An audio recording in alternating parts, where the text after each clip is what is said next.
Pues empezamos ya porque vamos con retraso. Vale, perfecto.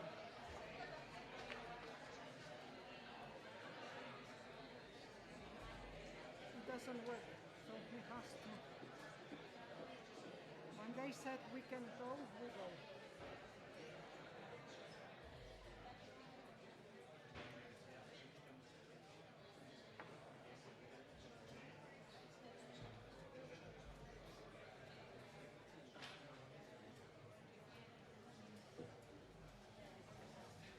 Hola, buenas tardes. Con un poquito de retraso. ¿Funciona el micrófono o no funciona? Sí funciona, vale, bien. Con un poquito de retraso vamos a empezar con el profesor Gunther Kress, que nos va a hablar sobre lo social en los medios sociales, algunas cuestiones acerca de la comunicación, poder y fuentes de representación. Pero antes de que empiece el profesor Gunther Kress, quiero presentarle. El profesor Gunther Kress es profesor de semiótica y educación en el Instituto de Educación de la Universidad de Londres. Sus intereses se focalizan en los principios de la comprensión de la representación. Meaning making, como dice él, que yo lo he traducido, si hay alguien aquí que sabe más inglés que yo me puede corregir, como la construcción del significado de la comunicación en entornos sociales contemporáneos. Esto implica una continua inclinación en el desarrollo de la teoría semiótica social de representación multimodal y en la comunicación. Para él, esto implica una orientación en los procesos y formas de comunicación en todos los estilos del discurso, incluida la escritura. Ha publicado varios libros como Learning to Write, Aprender a Escribir, Linguistic Processes in Social Practices, Sociocultural Practices, Social Semiotics. Y ha escrito también un libro sobre Reading Image, pero traducidos a la lengua española tiene que es Alfabetización en la era de los nuevos medios de comunicación, y tiene otro interesante, desde mi punto de vista, sobre un enfoque, a ver si lo encuentro, un enfoque semiótico social a la comunicación contemporánea. Es decir, la semiótica, donde él hace mucho hincapié en esta semiótica social. Es decir, busca las palabras adecuadas a la frase que él quiere decir en su momento. Por lo tanto, dicho esto, yo creo que vamos a darle la palabra. It's your turn, Dr. Kress, for explaining your lesson today. Well, thank you very much for that generous introduction, and I can confirm that it's all true. Thank you. It's a great pleasure to be here. My pleasure is slightly tinged by the fact that I can't speak to you in Spanish. Spain is one of the favorite countries that I like to be in, and Spanish is a language I'd love to be able to speak, but too late that I come back from Australia to make that effort. But anyway, some of the things which I will be saying may be different to the ways people normally talk about communication, so I will ask you to be patient. And maybe sort of say it'll slowly become clear. I hope so anyway. I was saying to some of the people who were kind of escorting me and hosting me earlier, I'm a pedant. I like things to be named precisely.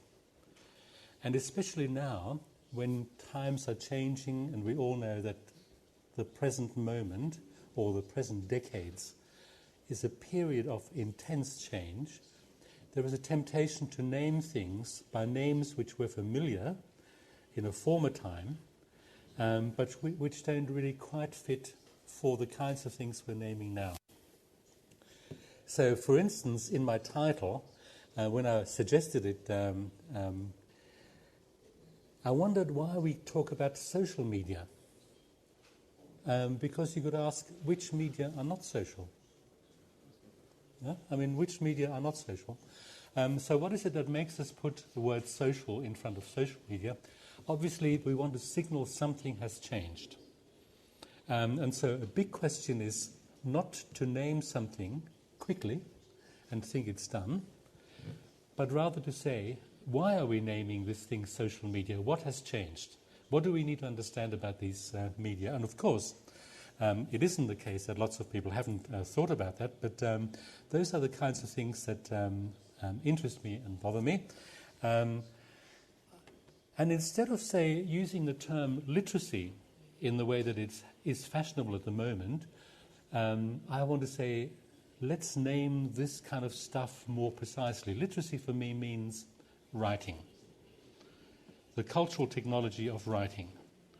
But when I look at images, I sort of think, am I really talking about visual literacy? Where are the sentences in images? Where are the words in images? Where are the commas? Where are the full stops? Where are the exclamation marks? There aren't any. I'm talking about a different resource for representation.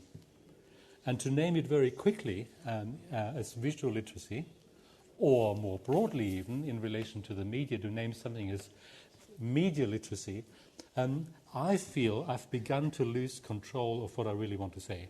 I've got a name, but the name is empty. So that's something that bothers me. So maybe I'll kind of do things which are a bit kind of pedantic, but as an academic, I think my job is to be very careful and try to explain things in such a way that they actually begin to mean something that they should be meaning. Now, I'll see whether this works. Where do I need to point this to make it work? It isn't at the moment working. Have the same then. Pardon? Here's the same behavior. Okay.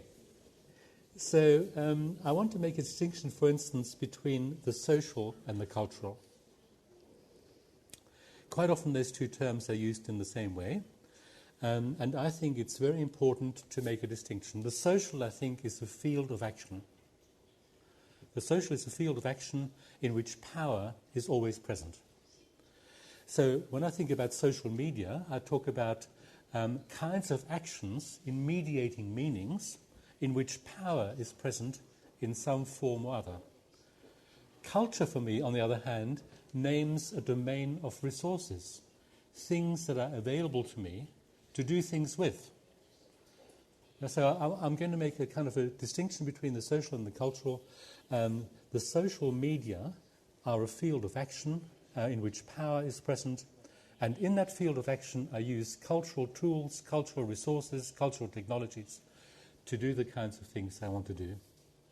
I want to talk about interaction, and interaction as work. When we interact, we're doing semiotic work. But when we work, we do things deliberately. And so everything I do as work is deliberately done. So therefore, when I do semiotic work, it's entirely legitimate for anybody to say, why did you do this? Yeah. To ask, why did you do this? Because it's reasonable to assume I did this for a purpose. And in the kind of theory that I'm trying to use, everything I do is done for a purpose, and somebody can therefore say, what was the purpose in this person doing this kind of thing there? The resources which the culture gives me are material resources, such as image, writing, speech, gesture, sound in various ways. And they're also conceptual resources. For instance, resources such as the notion of discourse. Notions like genre, for instance. How do we form texts? These are conceptual resources. Conceptual resources are brought together with material resources to make texts as messages in the way that we, at a particular moment, in relation to particular circumstances, in particular environments.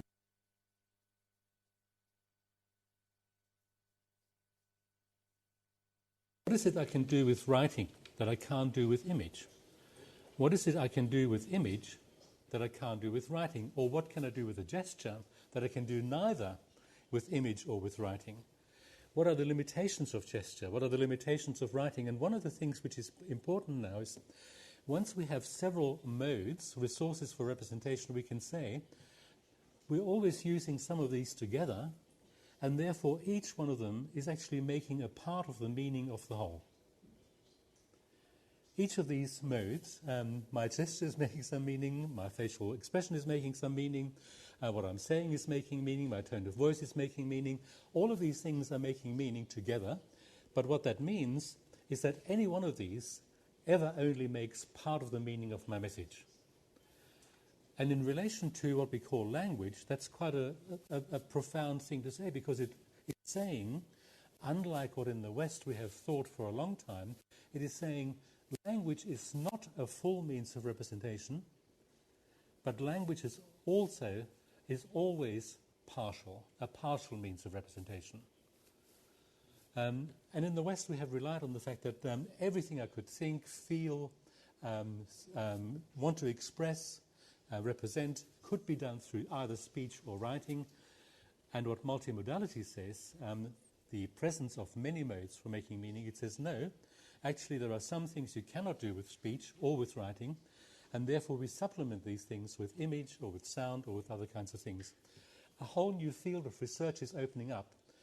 And of course, given the intensity of the presence of contemporary media, the digital media, which make it possible to have all these means together in a particular appliance or on a screen, that question, what can this medium do, what can this mode do, this resource of representation, what can it do, and why am I using it here, becomes important as a big area of research for academics, especially academics interested in the screens and the function and uses of screens in society.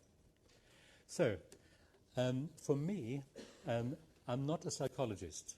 I believe that we have a brain, and I think the brain has a function.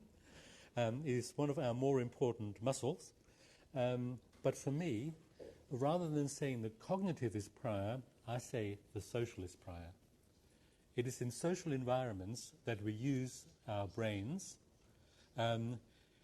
We use our brains, of course. The brain is a kind of receptacle, storehouse, a means of transforming things, but it transforms things which come from the social. The social is prior.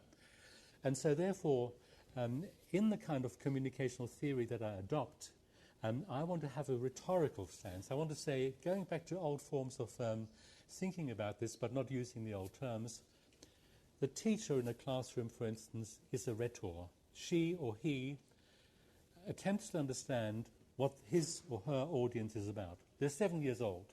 They're boys and girls together. They come from a different, a range of ethnic or cultural groups and social groups.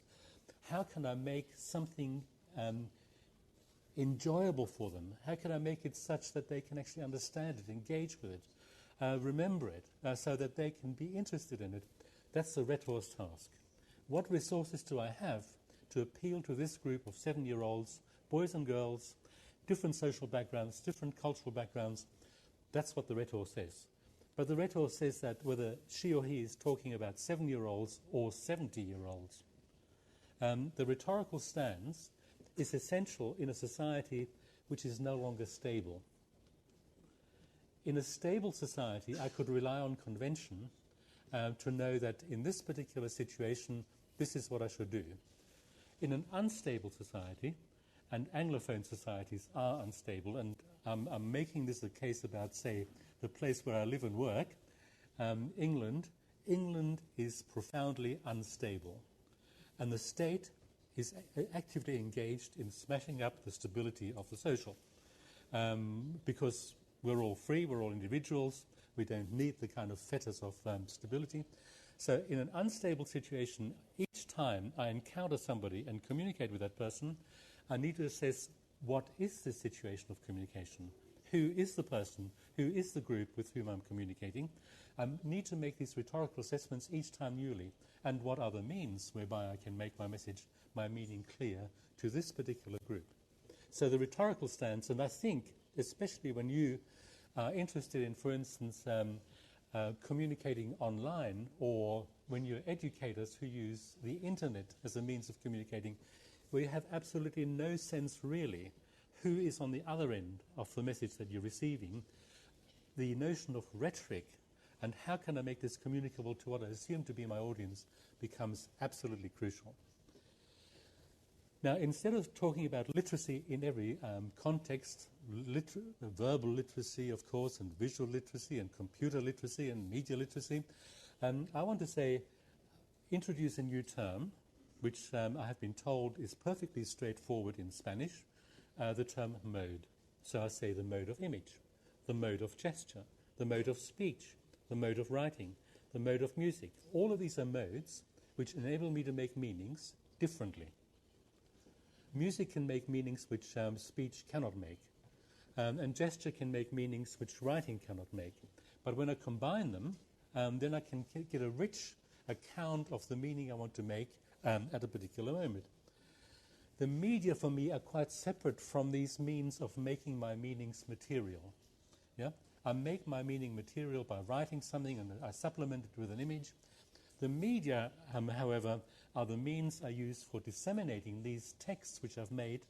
Text as messages are disseminated by the media, various kinds of media. So for me, these are quite separate.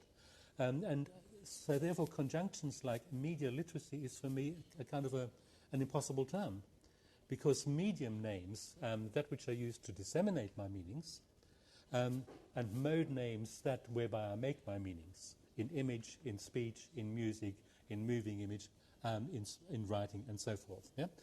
So the media, I managed to spell facilities badly here. It's a typo. I actually know that there's an L missing. The media make me ask, what are the facilities of this particular technology for disseminating meaning as message? Is Facebook what I want to use? Or is it YouTube? Or is it MySpace? Or something else? Do I want to write a blog? So I asked a question which is about the medium, and I asked quite a separate question which is about the modes whereby I make my meanings material. And of course, in all of this, always, I'm aware that I'm talking to groups who are socially formed. They have social relations with each other. I have a social relation with that group. And the genre is therefore for me really, really important, because the genre is actually the intexting of a relation with my audience. And so then I can ask, if I'm using Facebook or Twitter, what kind of genre can I produce? Can I produce a genre of interview? Can I produce a genre of report? Can I produce a genre of narrative with tweets? My answer is, well, actually, no, you can't. Yeah? So the medium prohibits the existence of certain kinds of social relations and the textual forms, the semiotic forms, which would kind of make these textual relations concrete in semiotic form. So the medium isn't neutral in that respect. It says, well, actually, if you want to tweet, the narrative isn't the best genre to imagine. A tweet is something quite different. And if you have Facebook, that's again something else.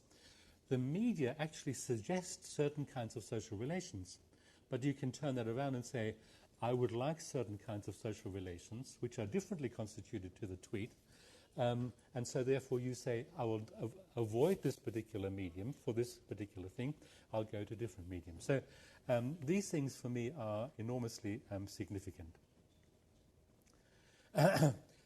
Some of these modes, these means of making meanings material, of course happen in time. Speech happens in time, gesture happens in time, music happens in time, ballet happens in time, and some are not in time, some are in space. A still image is a spatial instantiation of meaning. And it matters whether something is temporally instantiated, because in the temporal instantiation, you as an audience and I as a maker of meaning can make first part in the temporal entity significant, and I can make last part in the entity significant. And of course, in a spatial representation, there isn't a first and a last, but there are different kinds of relations. Yeah? For instance, marginal and central, top and bottom.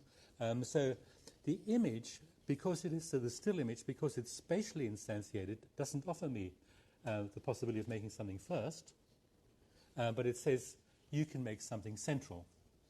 So it offers me the possibility of making something salient, making it significant in some way, but in different means.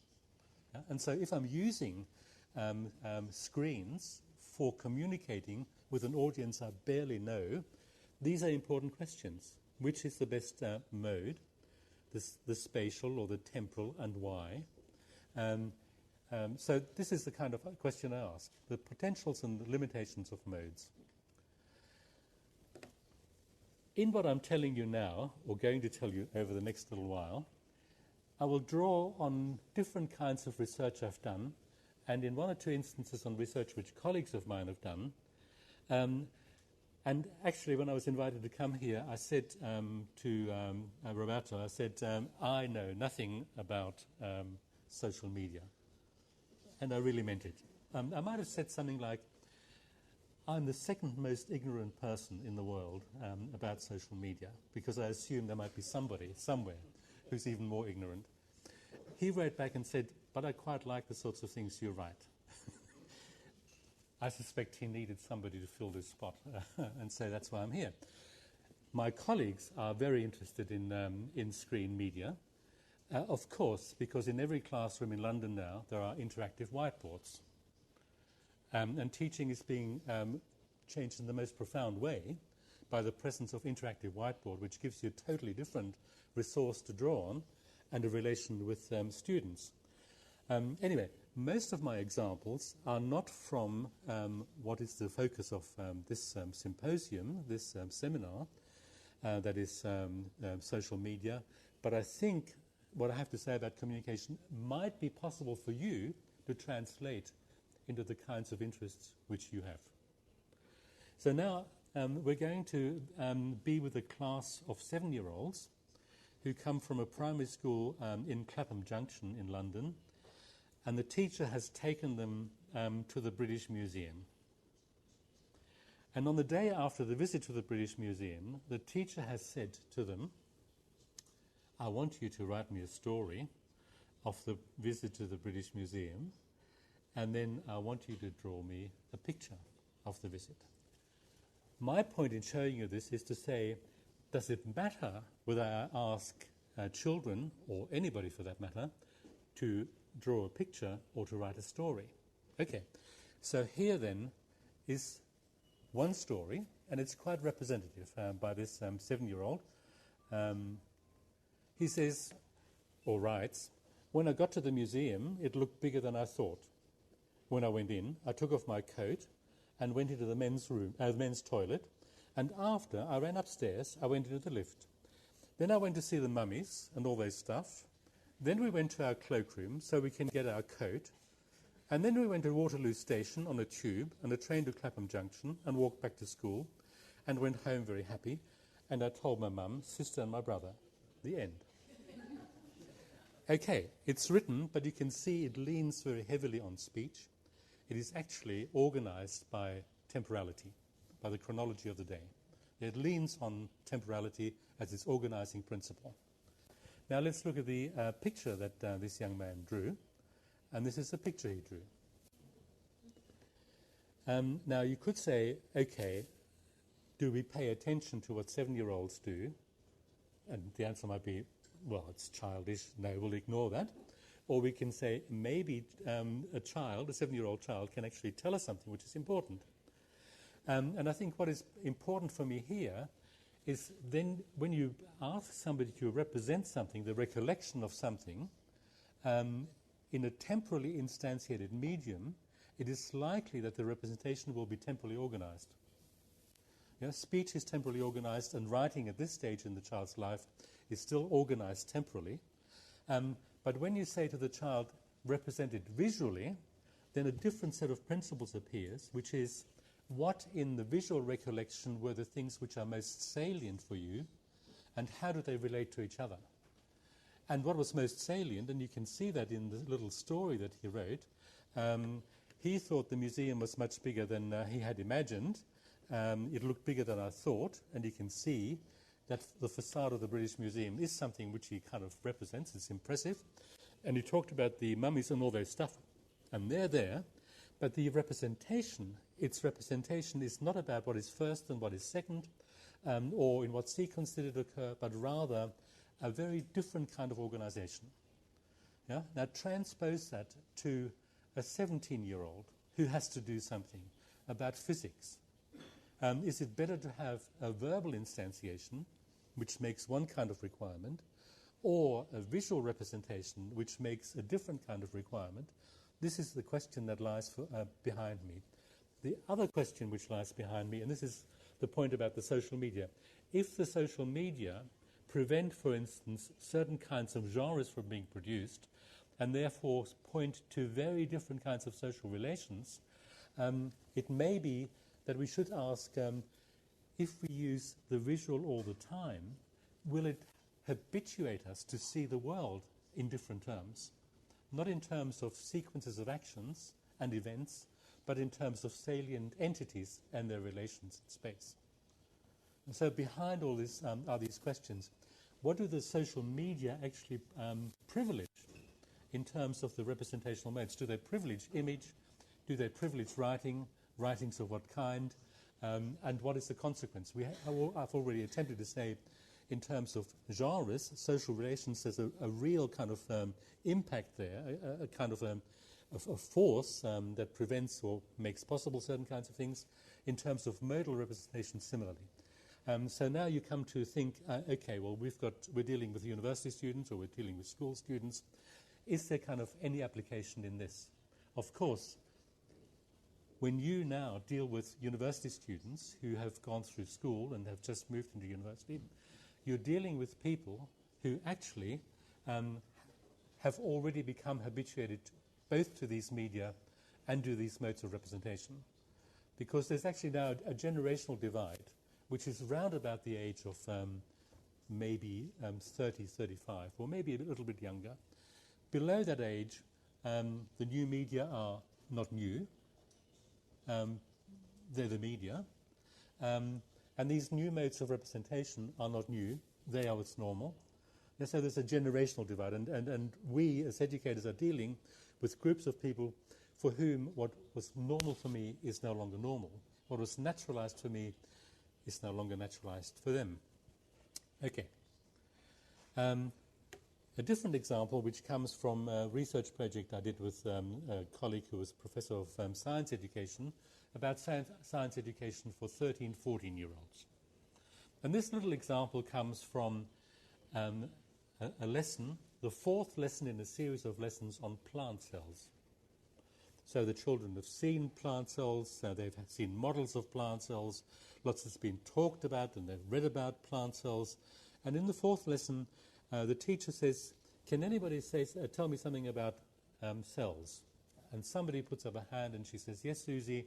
And Susie says, a cell has a nucleus, miss.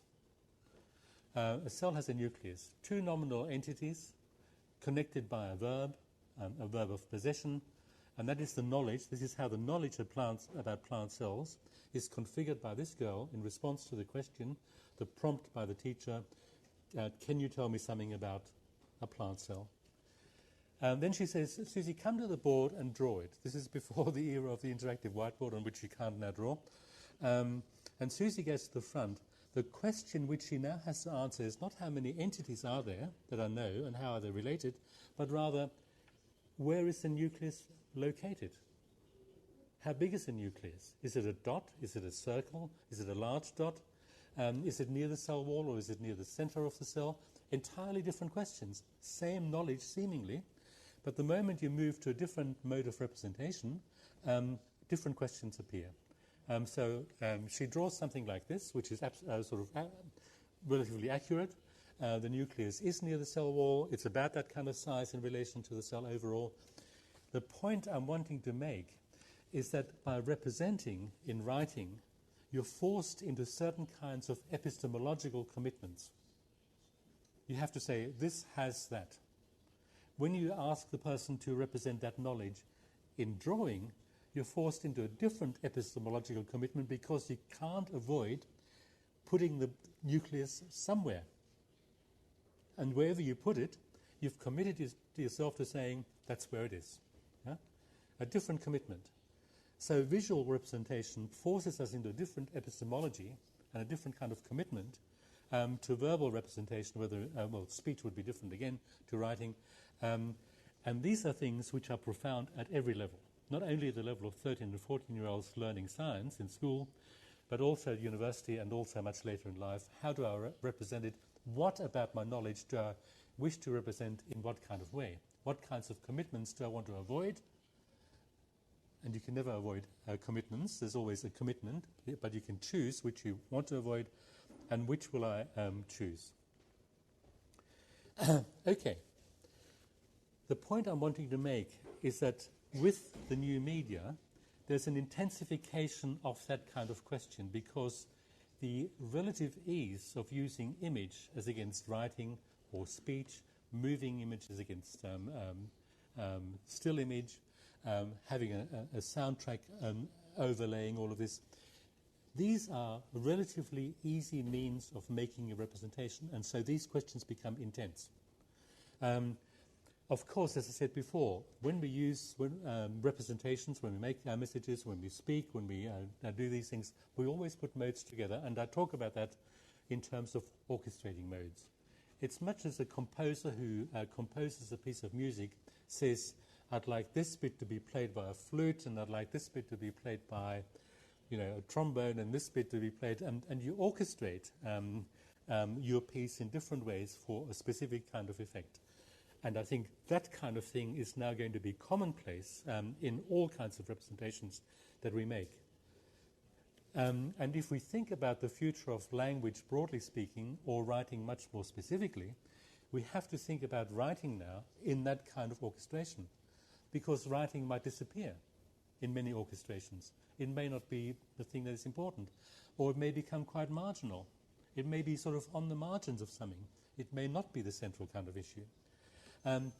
But because I have many means of making my meaning, the question is not one of competently doing so, which it could be in writing. Are you a competent writer? Yes, I can write sentences.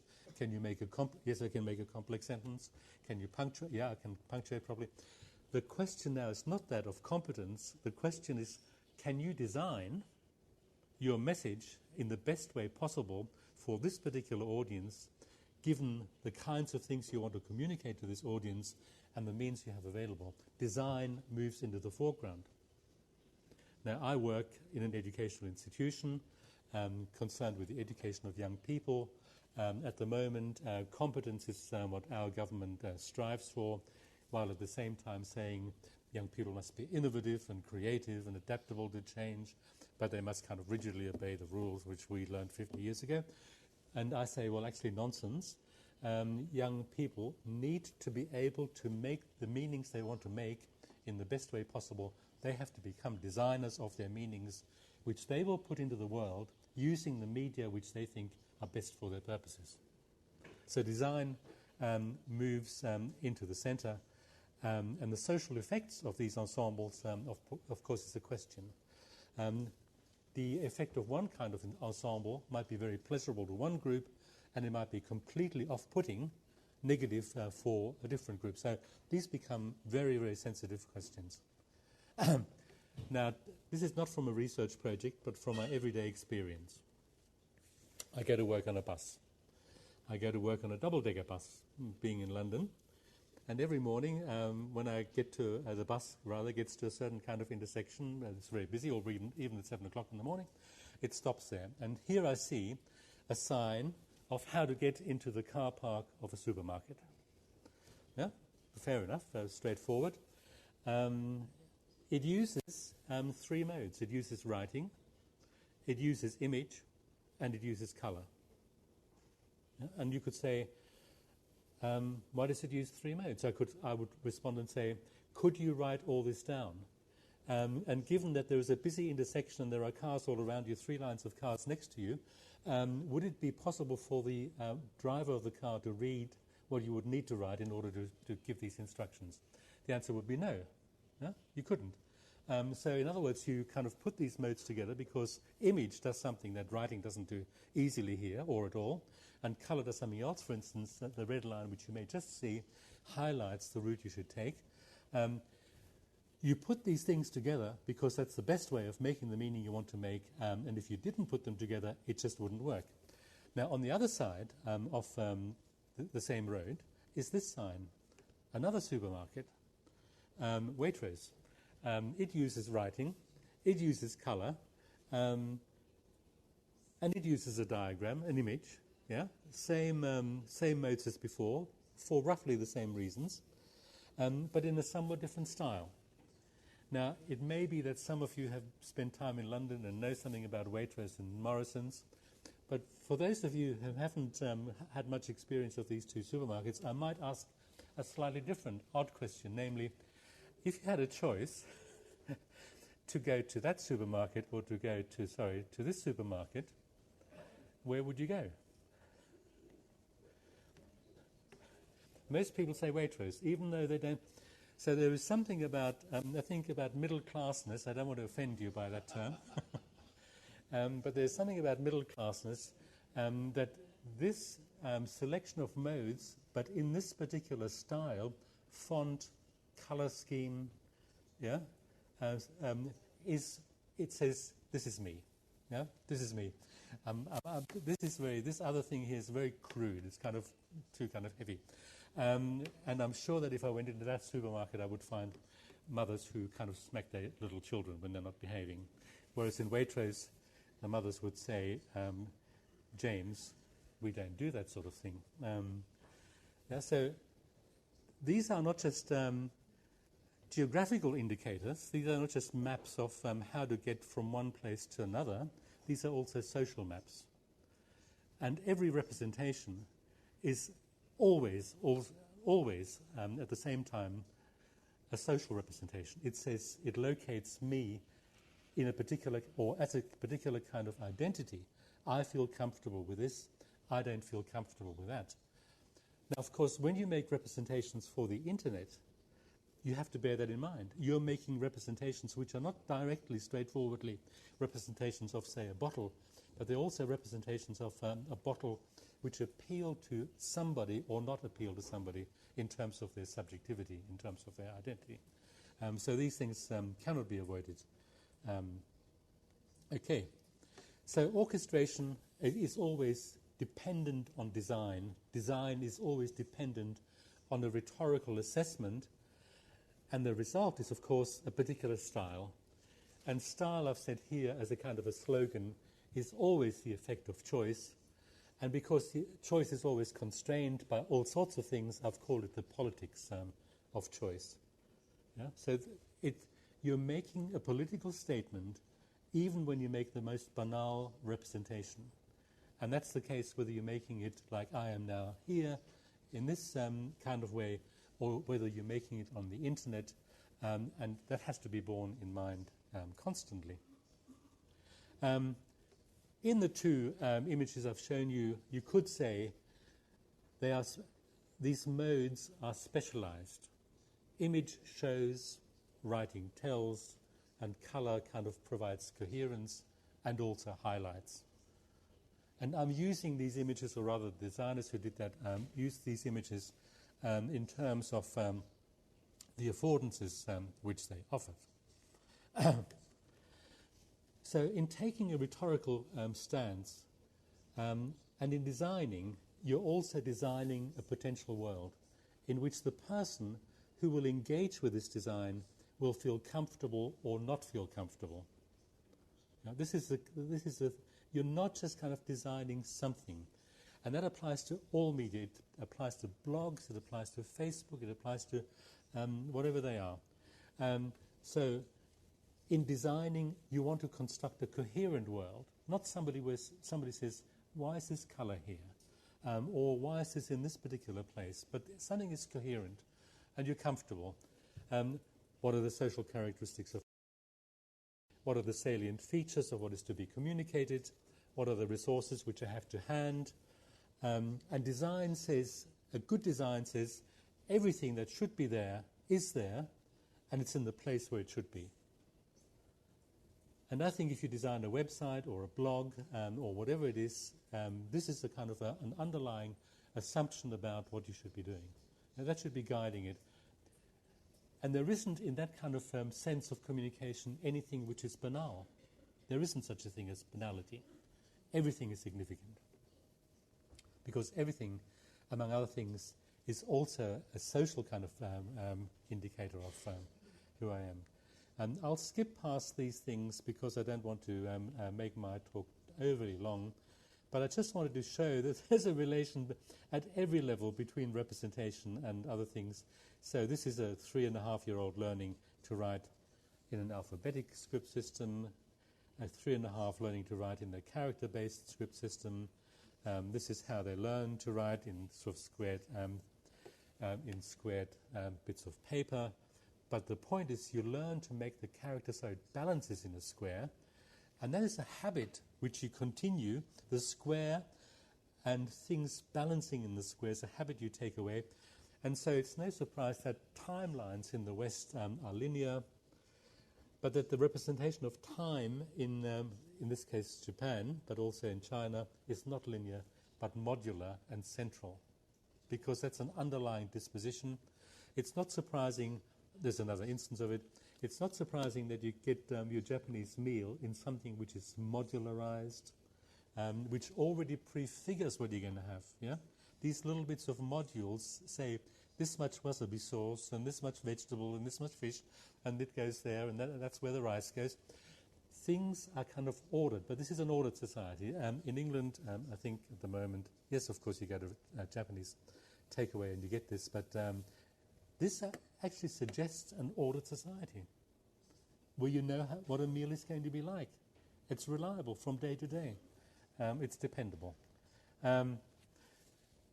So design happens in time and in place, and of course social time is history, so it always happens at a particular point in history, and that's important, because if I'm designing for somebody of my age, I know that that person has a very different history, different set of experiences, and of course it's the social place is the culture, and you have to be aware of that. I'll go past that, except to say that I did with a colleague a research project on teaching materials over the last 80 years from 1930 to 2010 to see how these things changed and what kinds of social changes were entailed, what kinds of changes in terms of the school subject were entailed. This is from 1936. Writing is dominant. Image is there, but writing says everything you want to know. Image is there maybe to make something more memorable or kind of more understandable. By 1988, where this page comes from, image has taken over the function of communicating the central meaning of the curriculum. And writing doesn't tell you anything about circuits now. A fundamental shift. And so if you're the designer of teaching materials, you have to be aware that this is something which has happened, that in certain school subjects there's been a shift from writing as the means of representing what is significant to image as a means of representing that which is significant. So there are principles of composition, and they have social implications. The principles of composition are: what mode shall I use for this age group or for this cultural group or for this particular purpose? There's a shift, I want to say, from linearity to modularity. And the elements of composition, I'll point out in a moment, have changed. And of course, the social purposes of communication are also changing. And hence, I think there is this change from what we call maybe a hierarchically ordered society to a network society, from verticality to horizontality, where relatively speaking, and of course these are ideological statements, where relatively speaking people relate on a flat plane, equal, whereas before I saw myself locked into a hierarchical structure where I knew who was above me and who was below me, and I could adjust my communication accordingly. So if the dominant social organization now is network, we need to ask what kinds of social organization obtains in network and how they do be represented in the representation which I'm supplying for somebody. So an information book in 1927, it's called The Boy Electrician, and it was meant to just as electricity became popular, stop young boys from 7 to 10 killing themselves when they made an electric bill or their own radio. By the 1990s, information books had become modular. This book here is saying, start at the top left-hand corner and move all the way down to the right-hand bottom corner, because you must follow the order in which the author had laid out things for you to obtain. Here, the ordering is entirely different. It says, we want to design something for 11-year-olds. We think amphibians are interesting. How can we design a page in which somebody can kind of get interested in amphibians? The emphasis has changed from the authority of the author to the interest of the reader as designer. And children now, when they come to this book, now this is 1990s, it's already 20 years old, make up their mind, I want to go to that particular thing at the top, that salamander kind of thing, because it seems most interesting, or the big skeleton, or something. The authority of the author has waned. If you're designing teaching materials now, the authority of the author, actually, by the audience for whom all of you will be designing things or teaching things, no longer exists. So the question is now, what is the interest of the audience, and how can I represent in my semiotic thing the interest of the audience? I use this example for a simple reason, because there is a temptation to say everything has changed with the use of new media. Well, no, because when these books were designed in the late 80s and early 90s, very, very few people had computers. Nobody had a laptop, because there weren't laptops. Yeah, this is a social change, which is about power, the authority of the author as against the interest of the reader. And so a website which was designed or started in England in the year 2003 about poetry, right? For people who are interested in poetry. It's called the Poetry Archive. And this says something about us, who are we, and it uses conventional writing. This is satisfyingly, comfortingly traditional for somebody like me. Yeah? But it also has a site, or rather pages, screens, for young people who are interested in poetry, sort of 10-year-olds, 8-year-olds, 7-year-olds, which looks a bit different. Yeah? This is the site for the 7 to 10-year-olds. It doesn't have the ordering of this. It doesn't have the centrality of writing. It has this other kind of order which says, look, we know some kids are interested in poetry. We can't quite know what they're interested in. We'll just provide stuff. We'll make it coherent by a color scheme, maybe, and let them choose where they want to enter this site. Yeah? This no longer speaks of the authority of an author. It speaks of an attempt by a design team to capture an interest of an imagined audience. It's a fundamental change.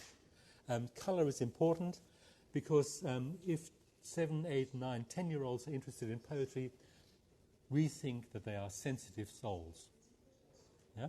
So we wouldn't use primary colors. We wouldn't use colors which are intensely saturated. We use these pastel colors because we want to appeal to the sensitivity of these budding poets. You see my point. Everything that is here is designed. It may be not actually doing what ought to have been done, but certainly the intention was there to appeal to a particular kind of audience. Or the BBC website.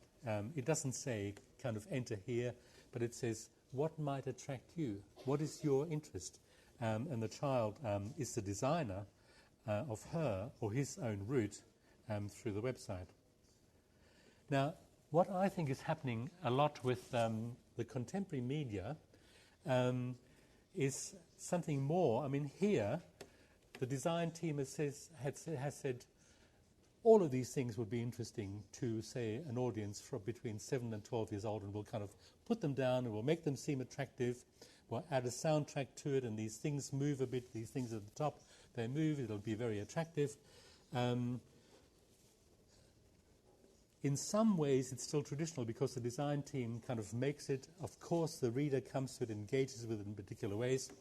But I think what is happening, and that's still like that in a way, I think in a lot of contemporary media, something else is happening, and let me show you what I mean by communication in contemporary social media as a social navigation device. It's like having these kind of things on the windscreen of your car. What are they called?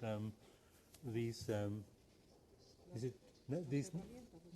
these navigation things that you kind of stick on the, and you kind of look very closely as you run up the back of the car in front of you. These are social navigation devices. Let me show you why. Because what is this here really? So somebody here, a series of tweets. What is this person doing? This person is doing two kinds of things. He's constructing a community. People who are interested in health or in the English National Health Scheme. He's constructing this community by little snippets of stuff. This isn't a narrative. There isn't a narrative. There isn't a report. These are snippets of stuff. It's like gossip, like when you're walking past a group of people and you hear something, a little snippet of something. But what it's also doing, it's referring you on to other kinds of things. It makes this a kind of a hub from where you can go to other kinds of things. The communication here is less about massive amounts of content being communicated, which I have authored and pass on to you, but rather I'm in the center of a particular kind of web of things. I'm interested in this kind of thing. I'm forming a community of people who are interested in this, but I'm passing you on to other kinds of things which might also be interesting to you. And that's a fundamental change, because what composition is beginning to be about is no longer forming something even as seemingly unconventional or non-traditional as this, where still somebody assembles stuff for a particular group in a particular way. But composition is beginning to be much more like this, namely where I say, you could follow this and you could be also kind of engaged in this or located in this kind of network. That's an entirely different form of composition. And it isn't even like the form of composition which is much derided by teachers and teachers at university or in school, where people complain that, there's just cutting and pasting going on. Somebody goes on the internet and kind of cuts out stuff and pastes it. Something else is happening here, which makes, I think, traditional forms, traditional principles of communication no longer obtain in this kind of site here. Or similarly here on the right-hand column, different kinds of tweeters who are significant journalists in this newspaper, The Guardian. And what they do is basically sort of saying something but passing you on, so sort of move you on to somewhere else.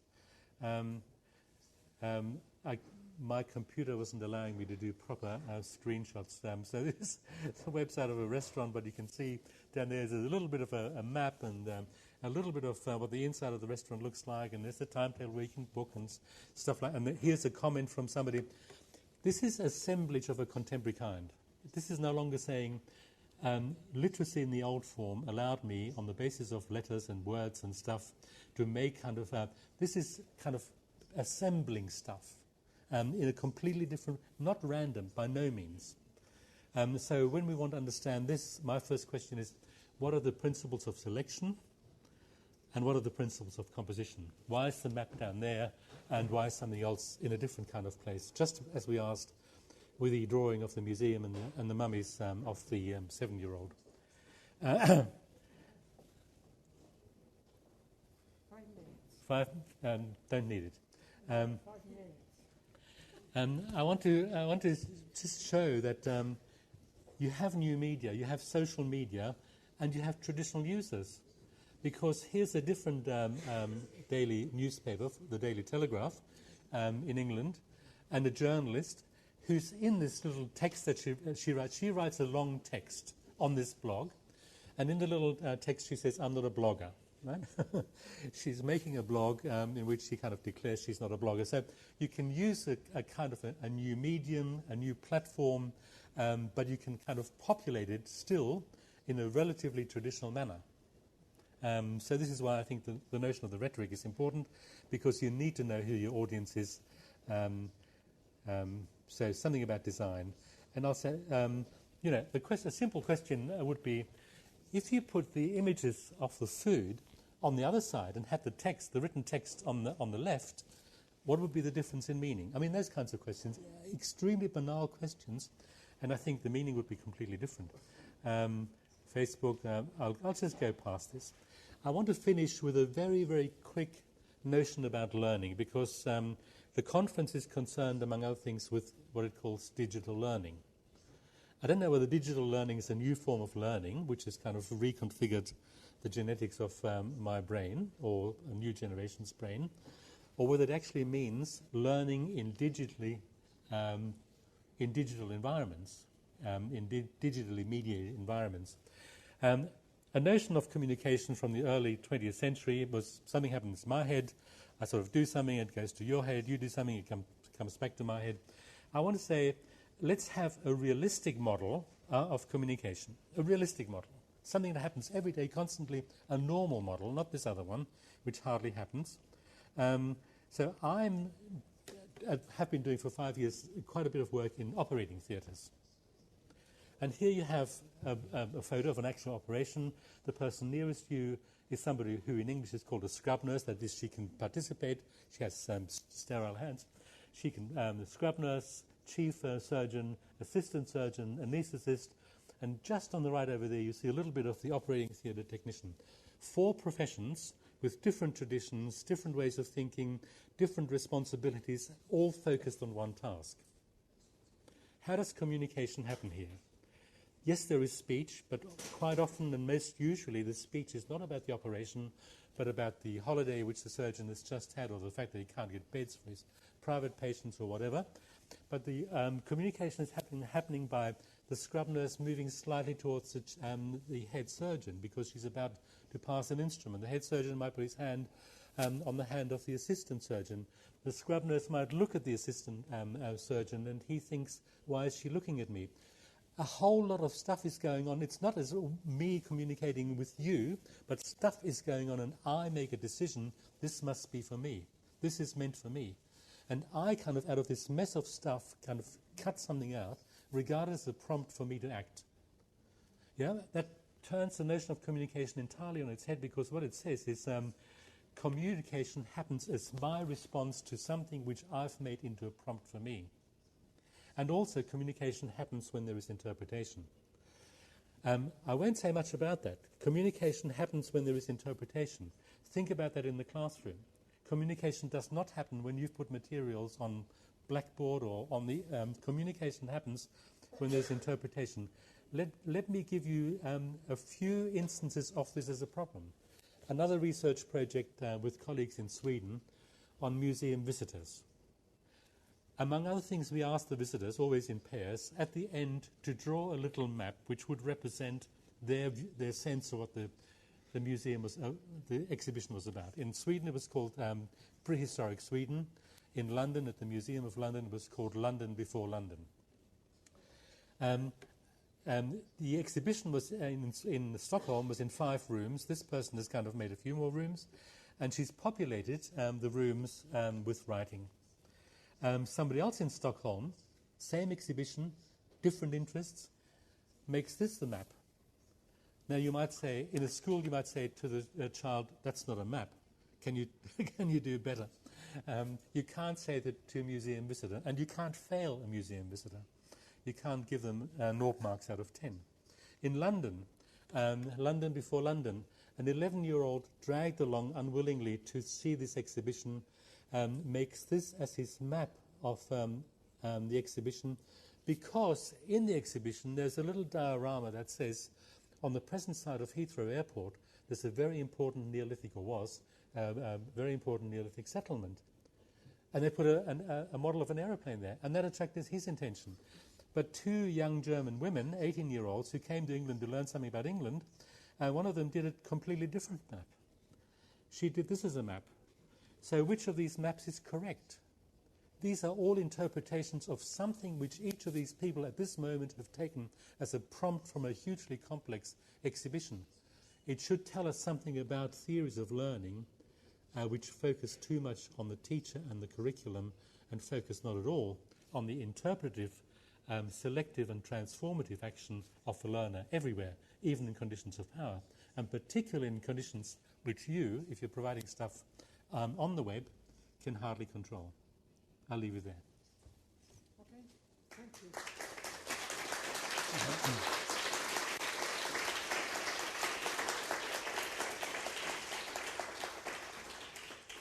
Thank you very much. A ver, ¿hay alguna pregunta que se le quiera formular al profesor Gunther Kress?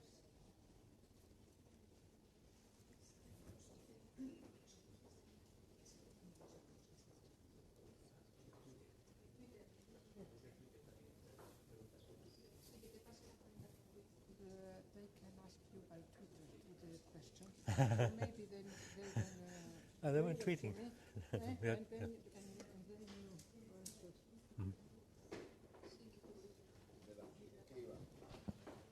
A ver, todos aquellos alumnos que estén en Twitter pueden empezar ya a mandar las preguntas que quieran hacerle al profesor Gunther Kress. ¿Alguna pregunta en la sala? Sí, muchas gracias. Una pregunta, bueno, aparte de ser magnífica toda la presentación, había un punto al principio que, sobre el que quería preguntar, lo que me ha dejado pillado. Es el ejemplo del alumno, del niño que visita el British Museum, el Museo Británico. Si a ese niño se le preguntaba, se le pedía que hiciera una representación textual de su visita y luego una representación visual de su visita. Entonces, si el niño hubiera primero hubiera hecho una descripción detallada de la sala de la momia, con texto, y luego hubiera dibujado un storyboard del día completo, ¿qué habrían hecho ustedes con ese niño? Gracias. Can the translators please repeat the last point? No, but before then. I would have done... Sorry, go on.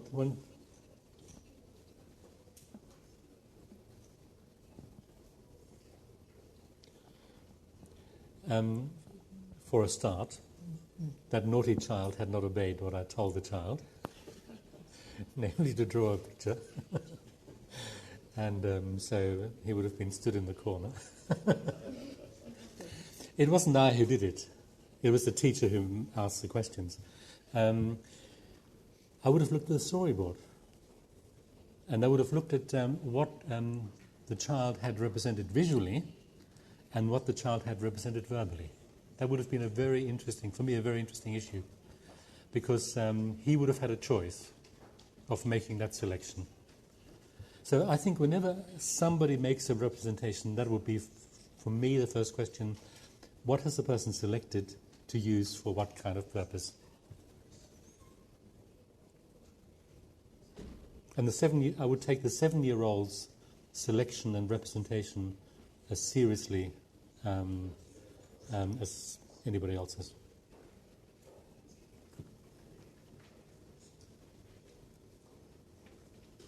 ¿Alguna pregunta más? ¿No hay más preguntas? Pues yo le voy a formular una. I'm going to ask you something, but I will do in Spanish to translate to you. No es fácil que un alumno de edades de primaria sepan realmente hacer una redacción si ellos anteriormente no han vivido el hecho. Contar temporalmente, como el ejemplo que nos ha puesto usted, es lo lógico en una redacción así. ¿No habría en un primer momento quizá haber guiado un poquito más al alumno para que hubiera hecho otro tipo de redacción?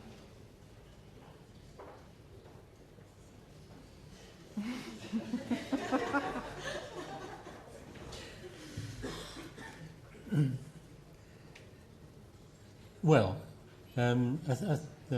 my notion of the prompt is important. Mm-hmm. Because the teacher gave one kind of prompt, mm-hmm. and the child responded in his terms to that prompt. If the teacher had given a different prompt, mm-hmm. the child would have still interpreted the prompt. Mm-hmm. So I think For me, the important thing is to kind of look at the transformative and interpretive activity of the child in relation to the prompt. Rather than sort of, I'm wanting to get away, I mean, one of the things I'm really, really interested in is in this new world, differently mediated, differently represented, in a schooling system which clings to structures of 50 or 100 years ago, we find it very difficult to understand and to recognize what people actually do by way of transforming and learning. And so I want to find means of recognizing learning. What has somebody done? So that's my first question. What has somebody done? And then the question is, what has somebody done in relation to the prompt or the environment in which they did it? So that turns it around from, it says, this is what the child was given as a prompt, this is what she has done or he has done, and kind of look at that difference. What has been transformed? What has been moved from speech into image? What has been moved from writing into something else? Thank you. Bueno, agradecer al profesor Kress la magnífica disertación, y yo creo, así lo he entendido yo, que ha dado con uno de los principales problemas del uso de las TIC y los medios y los nuevos lenguajes en la enseñanza y en la elaboración de recursos didácticos adecuados, de materiales adecuados a la enseñanza. Yo creo que, y se lo pregunto a él, que sabe más que yo, que está trabajando en el Instituto de Educación, formando futuros profesores también, en cierto modo, si no ha llegado antes la capacidad tecnológica de crear documentos multimedia con diversos modes, en diversos soportes, que la capacidad de utilizarlos aprovechando su especificidad.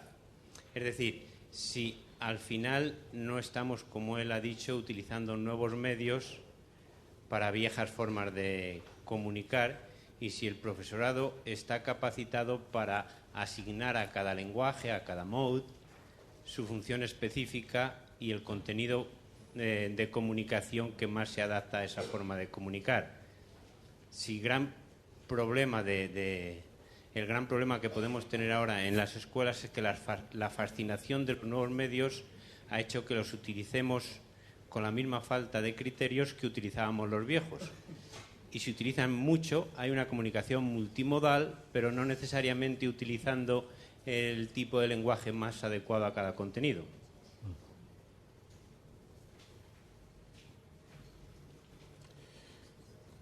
I absolutely agree.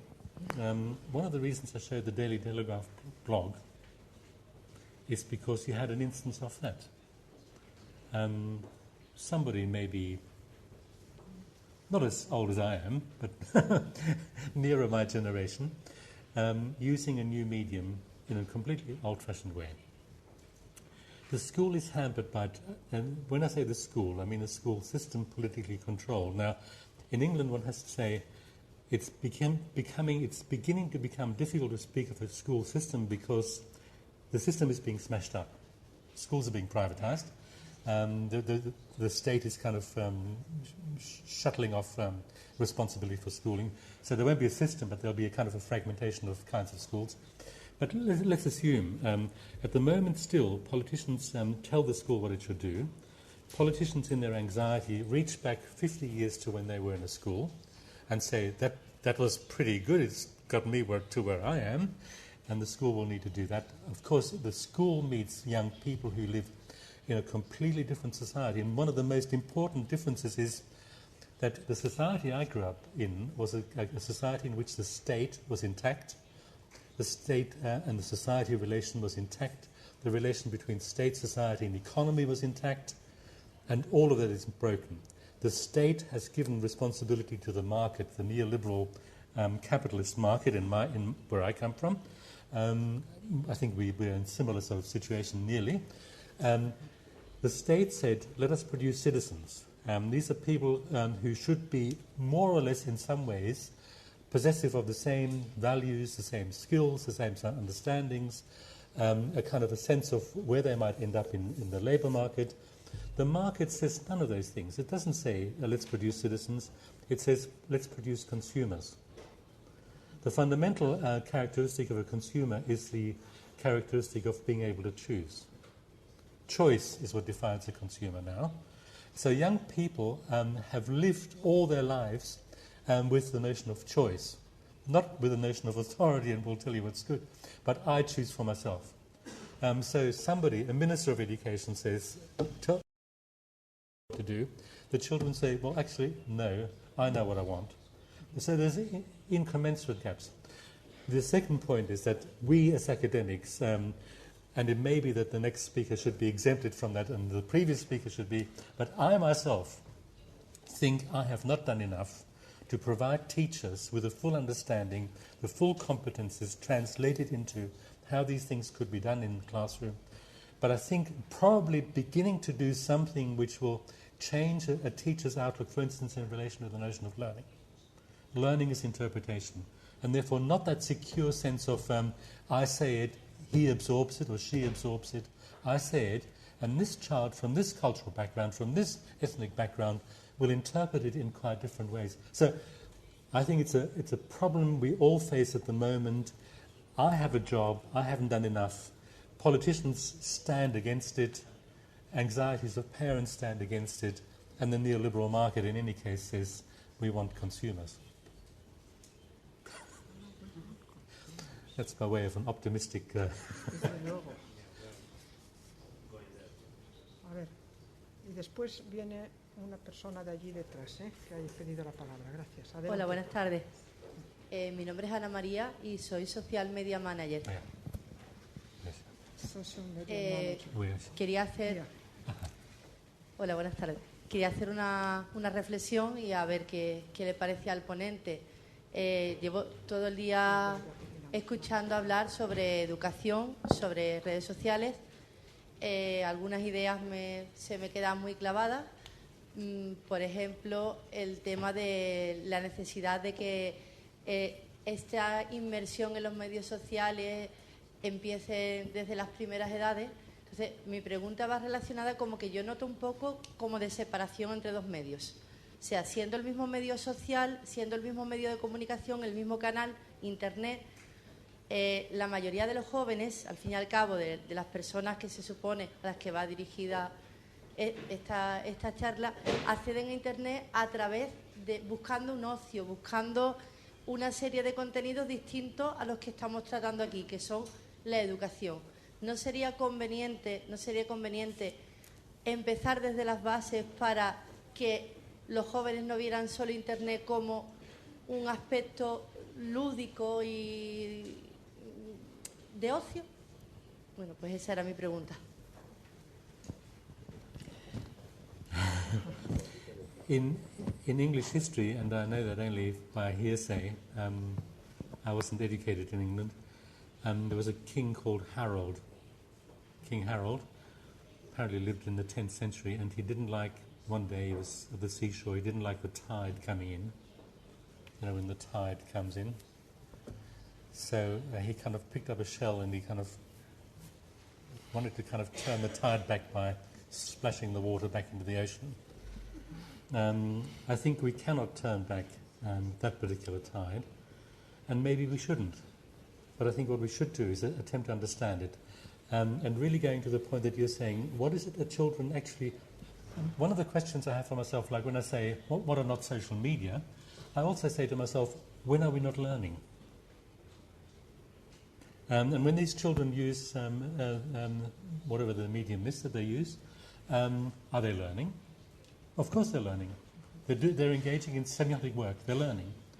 Are they doing it in an unprincipled fashion? Of course they're not. They're using principles. But it's my job to attempt to understand the principles which the children use in what is pleasurable activity.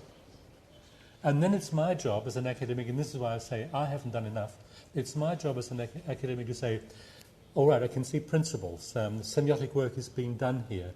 I want certain kinds of things. How would my intentions and wishes connect with their principles? Rather than saying, we'll put an interactive whiteboard up on the wall and use it in a very old-fashioned way, although the resources are different, sort of beginning to pay attention to the principles which young people bring to bear on their interaction, their use of the media, in whatever way we can, taking those seriously. Not as frivolous, not as banal, not as kind of silly. And in that kind of attempting to come closer again to the creativity, the transformative energy that children have, but not immediately, therefore, this bit of curriculum, I'll kind of use this sort of medium because they use it. It's a slow job on our part to begin to understand, and actually I think to begin to take children seriously. Again, I mean, taking children seriously is an age-old kind of thing. We see the child as kind of born into innocence and bringing stuff with her or him. I think that's the task.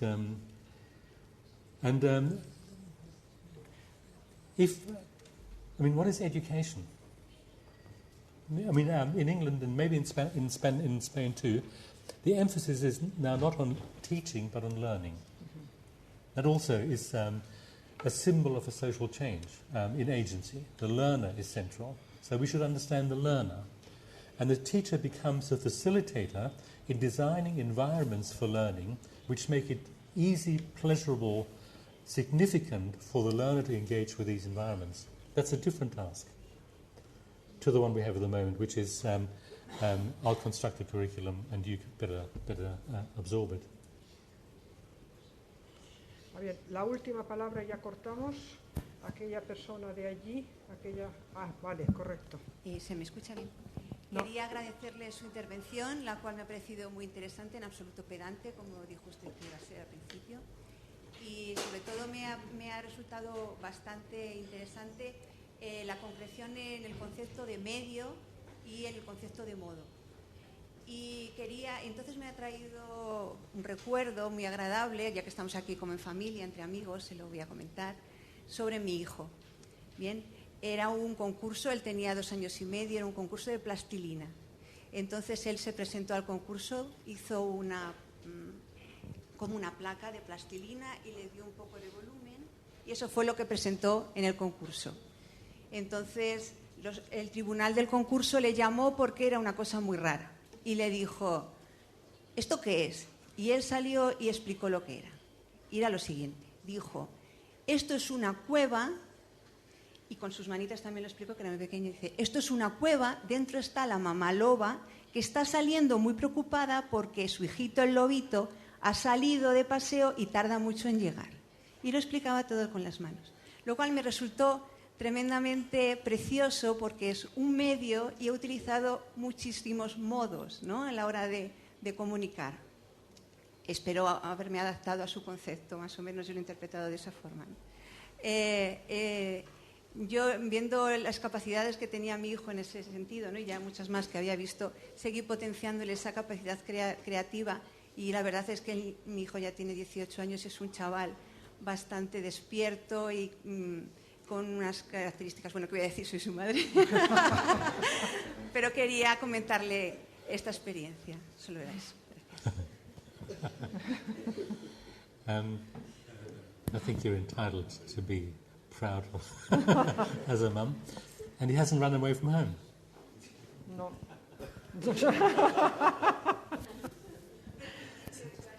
Thank you very much for that example. Bueno, muchas gracias a todos. Le damos también las gracias a Gunther Kress por estar aquí en España con nosotros y habernos dado esta conferencia tan interesante. Sentimos tener que cortar, pero ya está el siguiente ponente esperando. Muchas gracias a todos.